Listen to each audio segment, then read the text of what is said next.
This channel does not promote any violent, harmful, or illegal activities. All content provided by this channel is meant for an educational purpose only. তিলোত্তমার বিচার চেয়ে মেয়েদের রাত দখলে সব গলায় একই সুর, স্লোগানে স্লোগানে গানে গানে মুখরিত বাংলার মহল্লার পর মহল্লা।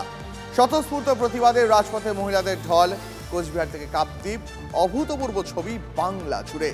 তিলোত্তমার হয়ে জাস্টিস সে প্রতিবাদের নতুন ভাষ্য তৈরি করলো এই বাংলা। আন্দোলনের ইতিহাসে নয়া দিশা।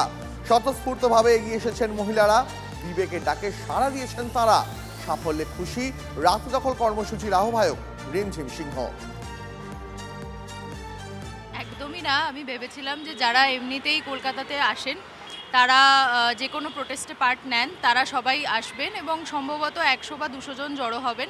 আমি চেয়েছিলাম যে এটা থেকে একটি বার্তা যদি দেওয়া যায় যে আমরা পরবর্তীকালে কাঠামোগত বদল করতে পারি কিনা, কিন্তু এখন যা রেসপন্স পাচ্ছি তাতে আমি কমপ্লিটলি ওভারওয়েলমড এবং অত্যন্ত খুশি, অত্যন্ত ভালো লাগছে যে সবাই স্বতঃস্ফূর্তভাবে রাস্তায় আসার কল নিয়েছে। যে কোনো ধরনের কাঠামোকে ভাঙার মতন শক্তি যখন তৈরি হয় তখন উল্টো দিকে হেট্রেড ক্যাম্পেন তৈরি হয়, সেগুলোকে নস্যাৎ করার ক্যাম্পেন তৈরি হয় এবং চাঁদের ব্যবহারে বলা হচ্ছে কাস্তে, তাই সিপিএম কোনো জায়গায় যদি বলা হচ্ছে যে অরাজনৈতিক বা কোনো জায়গায় বলা হচ্ছে যে আমরা বিচার চাইছি তাহলে বলে দেওয়া হচ্ছে বিজেপি।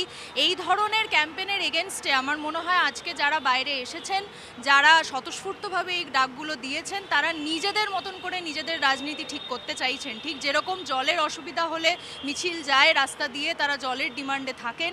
জলবায়ু সংকটের অসুবিধা হলে যেরকম আদিবাসীরা রাস্তায় নামেন, যেরকম হে মার্কেটে একজন শ্রমিকের রক্তাক্ত জামা নিয়ে হেঁটেছিলেন শ্রমিকরা, সেখানে কাস্তে হাতুড়ি কিন্তু ছিল না, সেটা সিপিএমের পতাকার মধ্যে রয়েছে বলে লাল শুধুমাত্র তাদের নিশান এবং সিপিএম হয়ে যাচ্ছি আমরা কেউ লাল ব্যবহার করলে, তাহলে সেটা বলে দেওয়ার মধ্যে মুশকিল রয়েছে। আমাদেরকে নারীকে মানুষ হিসেবে দেখতে হবে, তার নিজস্ব রাজনীতির কথা ভাবতে হবে এবং আমার মনে হচ্ছে আজকে যারা এসেছেন তারা একটি অল্টারনেটিভের কথা বলছেন, বিকল্প রাজনীতির কথা বলছেন, তারা সংসদীয় দলাদলির বাইরের রাজনীতির কথা বলছেন।